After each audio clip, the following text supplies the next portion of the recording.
Hello, everyone. My name is Alex from the Jank Collective. Today I have a special guest with me, Brad, Hello, hello, everyone. and we're just going to go over Brad's list. He was runner up at our King of November event, so first of all, congratulations, Brad, on a second place finish. Thank you very much. First loser, right? Exactly, your first loser. Um, Kind of an interesting thing, at least from my perspective on it. You were kind of a middle of a pack player for the longest time in Spirit of Rebellion, and with Empire War, something clicked, and you're now placing first, or at least getting like top three finishes at a lot of our Friday night events, and I think it's just interesting. So do you think just something clicked with Empire War, or was maybe the switch to Heroes, or Yeah, it's an interesting observation. I would say it's a few different things. I mean, I think the resurgence of Heroes is definitely part of it. Heroes, I would say, were my first love back when I first started playing Destiny about a year ago, and then Mhm. I kind of put them to the side and picked up some villain decks when I realized that Heroes were maybe not quite where they could be. Mhm. Um, and then I think on top of that, I've just got a lot more reps in the past few months. Like I've just played more and more Destiny. So I think it's like anything, right? The more you play, uh, the more you get to know your cards and your decks. You know, you're just going to get better with more repetitions, right? Exactly, yeah. So yeah, so that's part of it too. And I mean, with Spirit Rebellion, I think uh, I never really got on the FN train when that was kind of going crazy. I did I did play Rainbow Nines for like a period of like maybe 2 weeks, just long enough to win one tournament and get some shield tokens, and then I put that aside. That was convenient.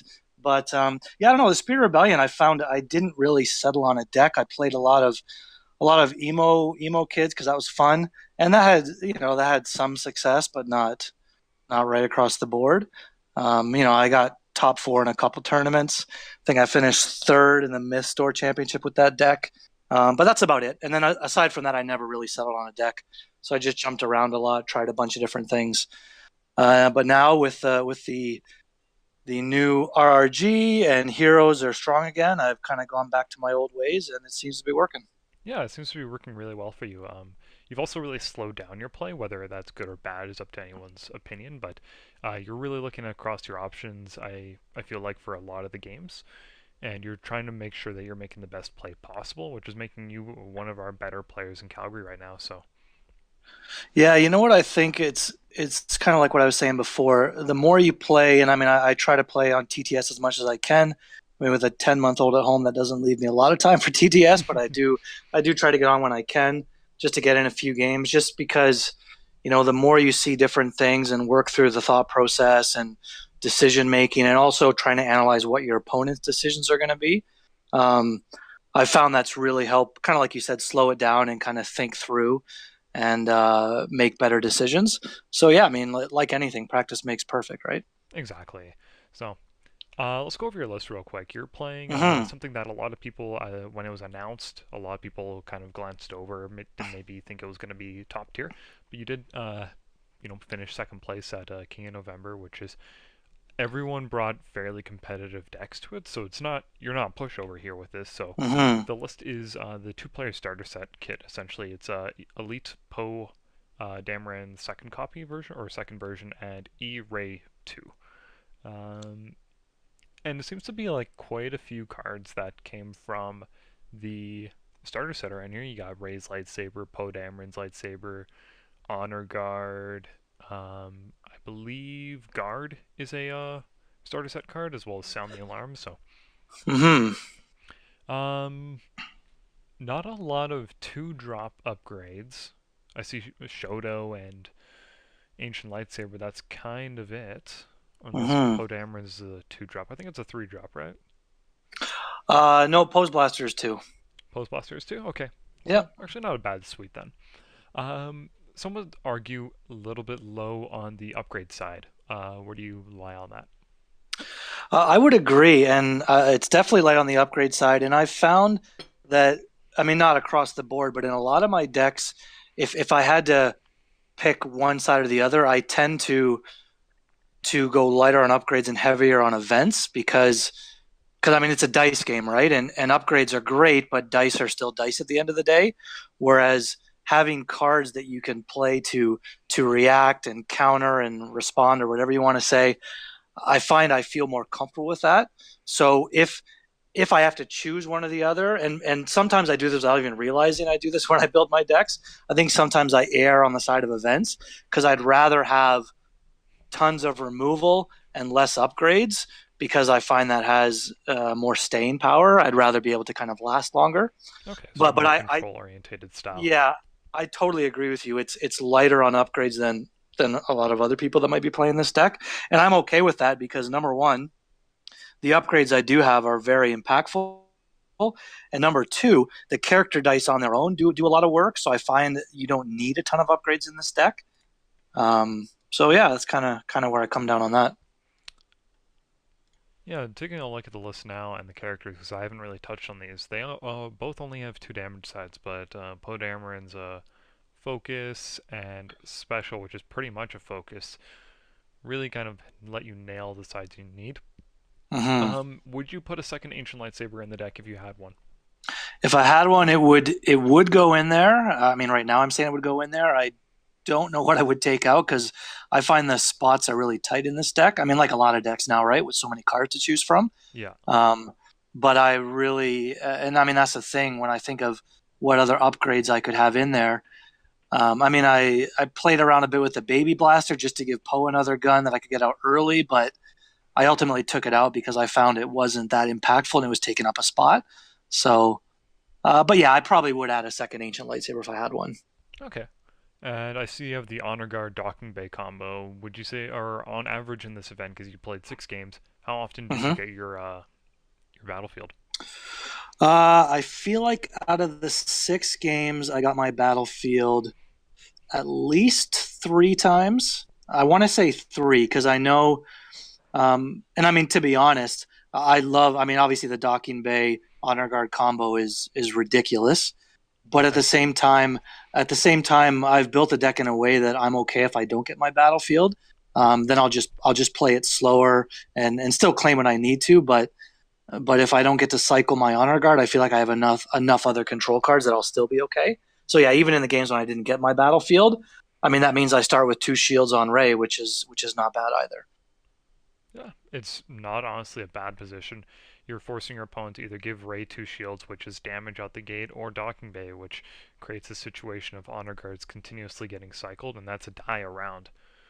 Both are Yeah, pretty good positions. One's more built for mid game, I'd say. One's more built for that straight up early damage rush. absolutely. And in the game I played against Corey, which I want to say was my third game, um, Yep, your he third game, yeah. he took a long time on the battlefield choice because he won the roll off, and and I mean I could tell he was really just going back and forth. He ultimately took Docking Bay, and I think he regretted it right after he made the choice, and probably about 6 other times throughout the game as I kept recycling my honor guard. So uh, yeah, it's a pretty tough position. yeah, we'll keep track during your guys' game. How many times Yeah. honor guard removes a die. I mean, it seemed like a lot of times. I am going to be curious to watch it back and see if it was as many times as it felt like. Well, all right. A few other things all in. That's a nice include just for pose die. The two focus of the or his special, just being able to focus over to exactly what you need and then start resolving dice. I think that's a solid Hmm. include in the deck. Caution. How would you rate caution in this deck? Because you have only a 2 character suite.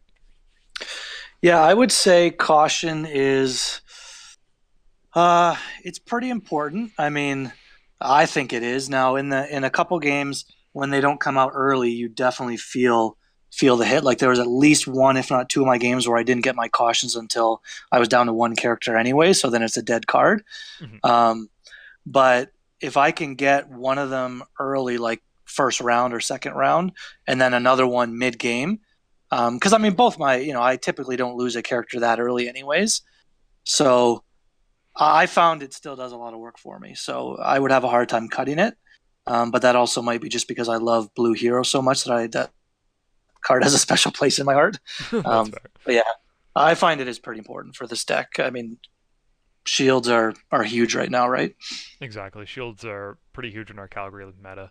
And speaking of Yeah. shields, you have a dug in there, which is another 3 shields, 2 times over, so another 6. So we're looking at a total of 12 already. We have 2 field mags, which is going to heal 4 damage total if you get them both off. That's another Hmm. 16, and then we have I think that's it for shields. I'm surprised there isn't a defensive stance when I'm looking at this deck, but then I guess you have Ray's lightsaber and Shoto lightsaber, so more Yeah, shields than those God right now. those are producing shields. Posed blasters producing shields. I mean, not posed blast. Sorry, posed character die when I Yeah, rolled a his special. special. Yeah. So yeah, there's plenty of shields. I mean, and you probably could make a case that I don't need that many shields. But again, it goes back to the conversation of, if I'm going to be light on upgrades and possibly, and I mean, to be honest with you, I'm okay with a couple rounds with no upgrades and just kind of slowly build my board state that way because I have enough shields to keep both characters alive to get max value out of those character dice. Yep. So it's kind of a trade off, right? I mean, I could take out my cautions and put in 2 more upgrades, and that would be fine too. But this just is the way I decided to go with it for now. It seems like a very interesting choice. It's not a lot of hard mitigation. It's more of your opponent is going to continuously crash into shields instead of dealing damage, which is Hmm. a fairly interesting style. I guess that's kind of how you have to play with blue hero removal and red hero removal. There's not a whole lot of hard removal. That's exactly it. I mean, you could probably make the argument, and maybe it's actually not much of an argument, it's more of a fact, but blue and red here are maybe the two of the weakest sides for hard removal, right? Yeah, So you have such limited options, and everything is conditional on either the battlefield or having dice in the pool or whatever, right? So yeah, that's again back to my decision about having so many shields is that I can't always bank on my removal, so I have to have something else to make up for it. yeah. And I think that's a solid call. A lot of shields, it's just as good as mitigation. If your opponent's showing 2 damage and you throw down 2 shields, that's effectively removal. Well, that's exactly it. And I think Mitch said on the last podcast that a dug in is just the same as removing one dice that it has 3 damage on it, right? Exactly.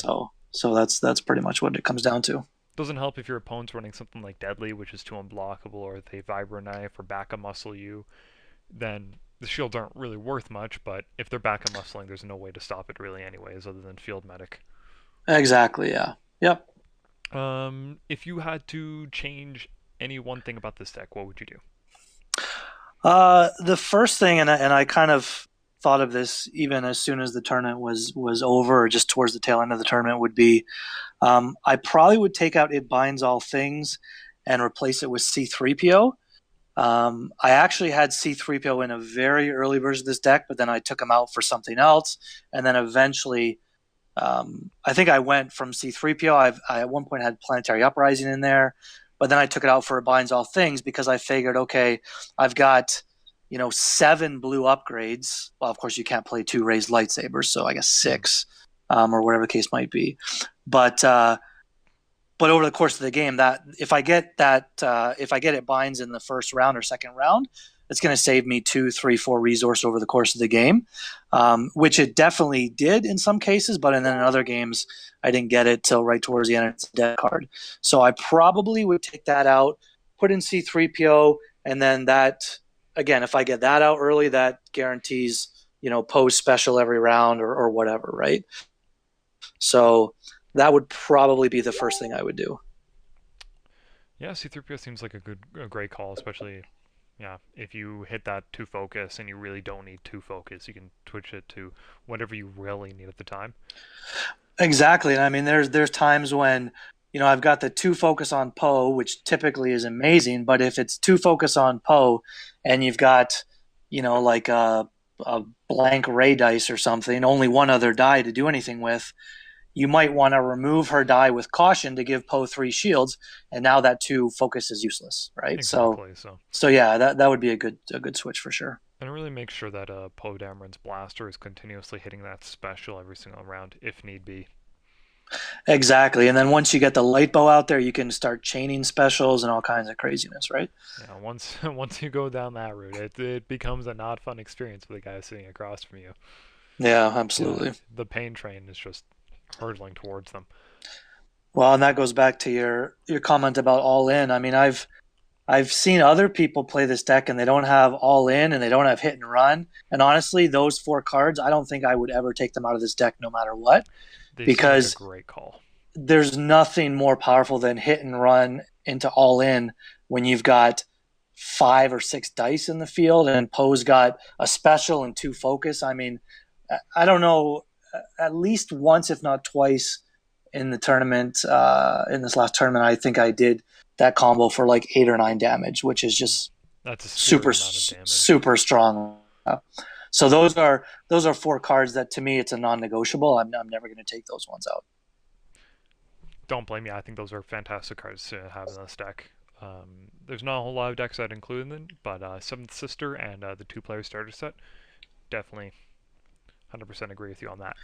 Yeah, and Um, it's one of those things where up until this I didn't really play red hero, so it's a lot of these cards like dug in, field medic, hit and run. I never really got to use those cards, and that's one of the reasons why I put them in the first place. Because I was like, hey, I've never played red hero. Why don't we throw those in and give them a shot? And turns out they are pretty solid. yeah. So let's just go over quickly your first few games. Mm-hmm. I can't remember who you played round one. Round one was Jason. And Jason was playing. I can't remember what deck he was playing. He was playing. It was Phasma. Let me check. I want to say Phasma TIE Pilot Trooper. Yes, I'm just kind of Phasma Tie going off Pilot the top of my Trooper. head. Yeah, and that one was admittedly not very close. Yeah. Actually, no. You know what? I think it was Phasma Pilot Sister, Night Sister, was the third one.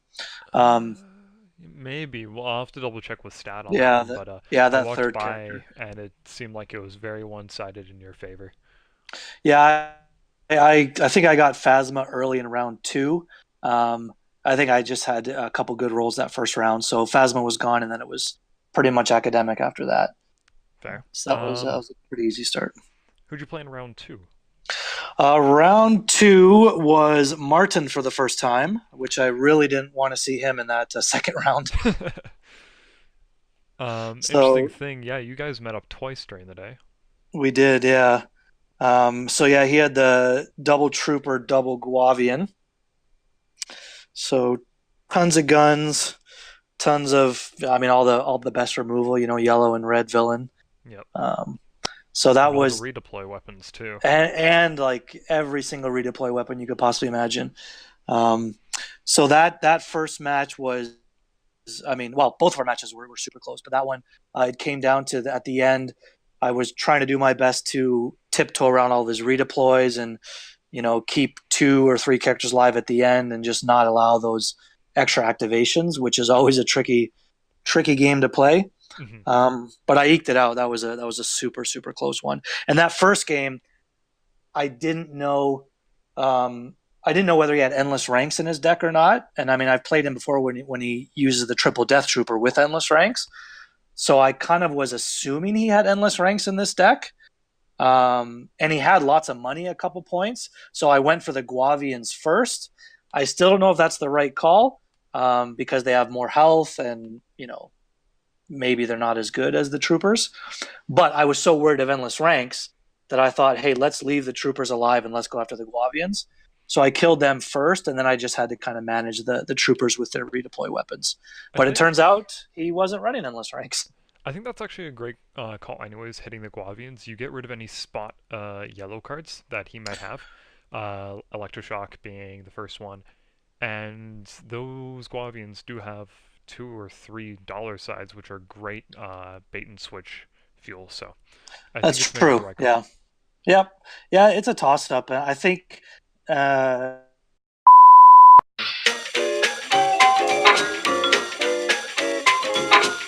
okay, cool. Where were we? Um, Oh, we were talking about Martin, I think. yeah, Martin's deck, just getting rid of the Guavians. Yeah. Okay. So yeah, I think getting rid of the Guavians is the right call. Just again for all the electroshocks, salvage stands, bait and switch fuel.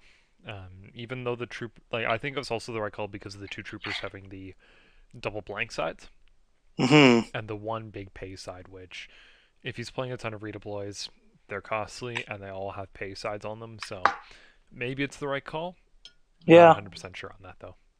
Hmm. Yep, could be. And then your third game was against Corey, and Corey was running Padawan, Kanan, Ray, I believe. Kanan and two Padawans, I think. I'm not 100% certain. I haven't gone back and watched any of the videos yet, but Yeah, and I think because one of the decks I like to play as well is Kanan, Padawan, Ray. So his is obviously very similar, just with a Padawan, a second Padawan instead of Ray. Um, and so yeah, obviously another deck that I didn't really want to see. That's one of the ones that I would have been worried about going into the day. And especially with Corey, right? He plays blue heroes better than anybody. So yeah, Corey is our resident blue hero expert. He's he's a huge fan of that three wide with yeah, blue heroes. absolutely, yeah. So yeah, that was another intense game. And again, as I mentioned earlier, the battlefield turned out to be pretty key in that case, or in that match, just because I did cycle honor guard quite a bit. Um, I've got a lot of cards in my deck that are battlefield dependent, so I was claiming a lot to get my honor guard back to set up dug in, to set up defensive position, and so on and so forth. So yeah, that was a tough match, but I think it helps that I'm pretty comfortable with blue, as in I played a lot, so I kind of know how to play against it. That's fair. Who ended up taking that match? I won that one. It came down again right to the end. I think that one went to time as well. Pretty much all my matches seemed to go to time. Um, but yeah, I came out on top in the end. Nice. Um, and then the final round in Swiss was yourself versus Ray, who was playing E Kylo 2 Grievous. Yeah, and I've actually toyed around with that deck a little bit, so I kind of knew what I was getting myself into. Um, that one, honestly, I made the decision to go for Grievous first, just because I have a good split of cards in my deck as far as different colors, so I wasn't worried about Kylo as much. I mean, turns out he did call the right card a few times for the 2 extra damage. But yeah, I went for Grievous first. I took Grievous down, I think, by the early of the third round, maybe. And then it was just pretty much just taking care of Kylo after that. So that match actually was probably easier than my previous two. Um, I got some good rolls. I think there was one round where I made a tough decision to discard my last card to re-roll. And it was a card, I forget which card, but it was one that I needed for the next round. But I just re-rolled into 6 damage and killed off Grievous, and then yeah, that was kind of the turning point of that one. And so that's 4-0 for you in Swiss then? Yeah, absolutely. Oh, wow. I didn't even realize that. Yeah, So yeah, congratulations on going 4-0 in Swiss. yeah. Thanks. Yeah, I didn't. I thought everyone had gone 3-1 to get into Swiss, but chose me. So your next one, top four cut, was against Megan, who drove all the way from Edmonton to play. So that's a long 4-hour drive, and she was playing E Yeah, Palpatine. kudos to her. Yeah, Hmm. and we'll be having So her on in a future episode to talk about Palpatine deck and her time at the event. But what do you think of the Palpatine deck? that is a tough deck right now. I really was not looking forward to that matchup. I had only played against Palpatine once with this deck, and actually I had won pretty easily. It was just on TTS one random night, but this match was a lot tougher. I mean, with Palpatine now, you've got 2 Indomitables, you got Rise Agains, you've got Endurance to bring the dice back that you just removed. Like, there's so many tools for him right now that I knew that was going to be an uphill battle, and I was behind pretty much the entire game. I didn't get very much removal until middle to late, so thankfully at the very beginning she wasn't rolling well. So Palpatine's dice didn't start doing anything until the middle rounds, but then she hit pretty hard with those dice once they got going, and I was honestly I felt I was behind the entire game and thought for sure I was going to lose, but I just shields and removal, and I just stuck around, and eventually she ran out of cards, so I ended up winning by the mill, Oh which is wow. not at all what I expected. but it's because, and this is something I wasn't ready for, but in that deck, she plays, I want to say it's Temptation, the one with the special where your opponent can draw two cards, but then you get two resources. Mhm. Or you can choose not to draw cards, but then they get to draw two cards. So it's either Palpatine cycles through his cards for the stuff he needs, or he's getting money for Rise Again, or to just hard cast Force Lightning or any other big options. Exactly. That's So pretty scary. she hit that special. I want to say at least three, if not four rounds, kind of right in a row. And Ouch. every time I'm thinking I don't want to give her money because I know she's got Rise Again, so I don't want to fuel that. But then the flip side is you're giving her more cards, and now I look over and she's got a card or a hand of seven cards. And I mean, she could do anything she wants with those cards, right? Who knows what she has? So many options. Yeah. So that really hurt me. She got off one Rise Again by paying for it, and then I think one or two rounds later, she had a hand where she had, and this might have been one of her seven card hands, where she had both her premonitions and her second Rise Again, and then next thing you know, there's another five health back on good old Palp. Oh So God. I mean, I had to chew through both of her Indomitables, both of the Rise Agains, not to mention the countless times she resolved Palp's dice for the shields, because she was doing that quite a bit. I think she has Rejuvenate in that deck. I'm not sure, but I'm pretty sure she does. So there's a couple more healing from that. So honestly, I felt I was behind the whole time. But what helped me is just, again, because she cycled through her deck so fast, that I held on just long enough where I think I was three or four away from death on Poe. I think Poe was left, Mhm. and she just ran out of cards, and I claimed, and that was it. Oh So wow. Yeah, the deck she's running doesn't have two rejuvenates, but the two Rise Agains with the two premonitions, you have two Indomitables. Um, there's just a nasty amount of health, and I believe Sean wanted me to keep track of it when we record that game, just how much health you had to chew through. yeah, that will be interesting for sure because it felt like a lot. And then your last game was against Martin again. You guys met up in the finals, and that was an intense match to watch. Let me tell you. It was very intense, and I mean, my games with Martin are always super intense because I mean, he's the way he thinks through the game is it's so fast and it's so concise. Like he makes such good decisions that I always have to be on my A game when I play against him, no matter what deck he's playing, because I know he's going to make good decisions pretty much every time.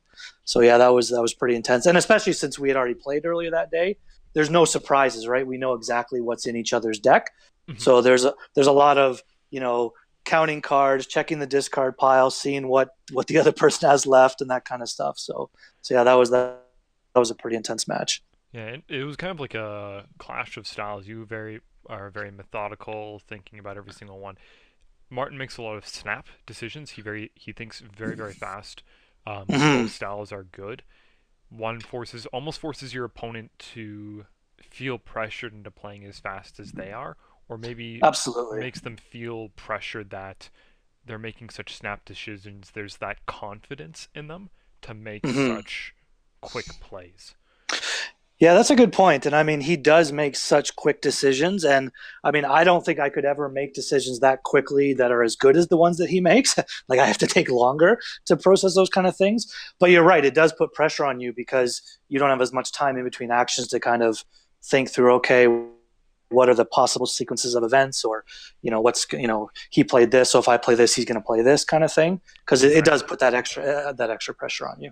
An interesting thing when we were playing, like Martin and I were playing in our last event, our game lasted about 5 minutes into the Wow. 35-minute round, and that was at Art of War.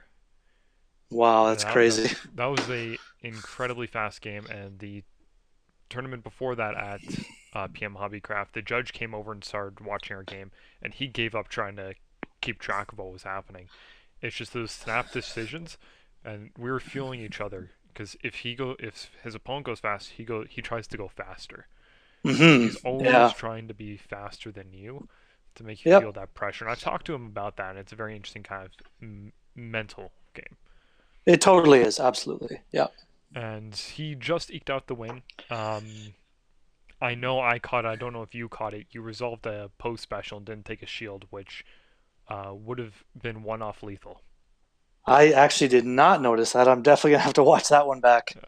So Um, I believe yeah, so. And I think it was a post special. If it's the Podamron's blaster special, then I'm sorry, but no, that's fine. Yeah, no, it could be because I mean, it's like you said. I mean, that's he keeps the pressure on with the pace, and I mean that's the sixth game, so your brain has kind of gone to mush by then, you know.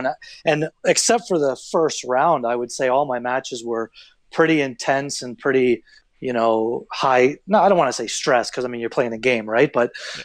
Well, we all of my all matches, for the clicked up a most little part, more. yeah, they all had kind of a pretty grueling kind of vibe to them. So by the Mhm. time I get to the sixth game, there's people crowded around watching. Your brain kind of starts to do funny things, and you Yeah. make you make misplays for sure, right? You definitely had to run through the gauntlet today. Jason, I don't want to say it was an easy game, but I walked by and it was such a cake. It seemed like such a cakewalk for you going through that really fast. Yeah, Then I you think had I rolled like all twos in the first round or something. So yeah, yeah. the dice got me through that one for sure. So you went through four really kind of high stress games, and then Yep. to meet up in Brad in the finals with a crowd of like 10 to 12 people all watching you play, that it can be intimidating. Yeah, definitely. And I mean, I made some misplays for sure in that last game that I would love to have back. A couple of things I can remember off the top of my head. I had caution in my hand a couple times, and I held onto it too long. So, and I think I may have done it with Doug in. It might not have been that game; it might have been an earlier game. But one misplay with caution is I resolved one of Poe's dice when I didn't mean to because I meant to keep it out there so I could remove it for caution to give Ray 3 shields. But then I resolved it, and then afterwards I was like, "Oh shoot, I Why needed did that I for do that? caution." Yeah. Exactly. And then a couple other times when I had caution, I held it because if I would have, resolved the event, I would have only got 2 shields instead of the full three because the character already had one. So I made it's a mistake now, but I made the choice to save it to get full value from it when I probably should have just played it to get 2 shields instead of the three and then move on, right? Uh, Exactly. If you so start overvaluing your card. exactly. And then you hold on to it too long and then it's too late, right? Yeah, exactly. So, just a couple last questions here. Did you have any Mhm. prep for this King of November event? Like as far as like just prepping with a deck beforehand. Prepping with the deck, mental prep, any tips for anyone that's thinking of getting into competitive play? For me, it's just practicing with the deck and playing it a number of times. You need to know your deck inside and out. You need to know what cards are in there and when you want to see them and when you want to play them. You have to have a really good idea what to mulligan for. So that's why you need to know your deck. And yeah, you need to be really comfortable with your starting round in the battlefield. As far as if you win the roll, are you going to take yours or are you going to be okay to take your opponent's? And I feel that's a decision that can set the whole tone of the game, especially with my deck. So as far as prep, I mean, I just tried to play the deck a number of times just to get comfortable with it. And, I mean, playing it both TTS and I played it in person a few times as well. Just to know the cards, you got to know what's in your deck. And you gotta have a kind of a game plan for which upgrades you want to see early, which upgrades you don't want to see early, and kind of how you're going to sequence your game together. So you almost want to map it out and kind of say, okay, in an ideal state, this is how my deck runs, and when I want to see my cards, so that'll help your mulligan decision, and then that'll help you make the choice sometimes where, in my first hand, maybe I have a 2 drop upgrade, but maybe my decision is to not play it to the second round just to save up resources for events or just to save up so I've got 4 in the next round or whatever the case might be. So I think that's a mistake some people make is they just immediately get an upgrade out there. Well, now you don't have any resources, and what if you need them for something else? Yeah, what if you So need yeah, it for some hard removal or anything? So just help me through the exactly, game. Yeah, you don't want to be too far behind, especially in the early stages of the game with the two character suite. absolutely, yeah. Any mental prep?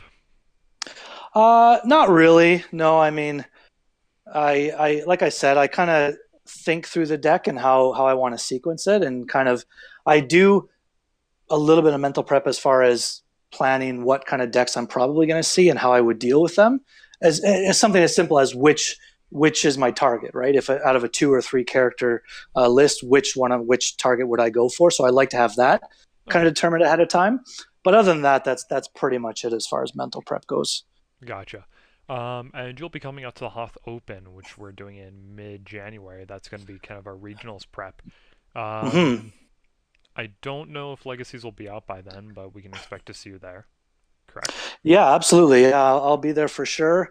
Not again, like you said, it depends on legacies as far as what kind of deck I'll be bringing, but decent chance it's a hero variety of some sort. Okay, so maybe you won't be going on the Repo train. Yeah, maybe. I mean, it's possible that right now that's probably my favorite deck to play. Um, so we'll see. Especially if I make a couple minor tweaks to it, I might want to bring it out again. And I mean, as we're seeing now with at PAX Unplugged and everything, it turns out that deck is starting to gain a lot of popularity. Whereas it kind of was just, it's almost like it was simmering for a bit, and you heard whispers like, "Oh, Poray, Poray, Poray," and I mean, I started playing it probably 3 weeks ago, and nobody was really talking about it. And you'd bring it out, and people would be like, "Oh, that's the starter set. That's kind of cool," but people would underestimate it. Whereas now everybody knows it's one of the better decks in the game. So Yeah. there's not going to be any more surprising anybody, I don't think. So we'll have to see if I want to keep bringing it out or just put it away for now and wait till later. Yeah, I can't remember if I've played you in the past month, but I definitely underestimated that deck when I was playing against it online, and I got crushed for it. Mm-hmm. Other than that, in about 30 seconds or less, what do you think of the state of shield meta, and is it good, bad? What do you think of it? Go. Well, selfishly, I think it's good because I play blue heroes and they need shields to stay competitive. But I think there is a limit. I don't want it to get any crazier. So hopefully, with all the shield love that's coming in legacies, I hope there's maybe not an equal amount, but some amount of shield counter just to keep it from getting out of control. I think it's okay right now, but again, I'm speaking as a blue hero player. But I don't want to see it get any crazier because I think it's good enough right now. Okay. Well, thank you so much for taking the time out of your day. I know you have a kid, so um, Hey, my pleasure. yeah. Hopefully we can have you back after the Hoth Open, and we'll be able to catch up, see what you think of the meta then, because Legacy should be out by then, Mm-hmm. and we can go from there. Uh, yeah, Sounds like a good idea. There's yeah, definitely some exciting things coming, so it's a great time to be playing Destiny for sure. exactly. I think Empire War is probably not my favorite set, but it's a good time to be playing Destiny. There's so many Totally fun going agree. on now. Yep, totally agree. Well, thank you so much, Brad. Have yourself a great night. Yeah, thank you as well. Talk And to you later, Alex. thanks for everyone for listening. If you liked this kind of video, please give it a thumbs up, subscribe, and leave a comment down below. If you didn't like the video, dislike it and tell us why in the comments below. Thank you.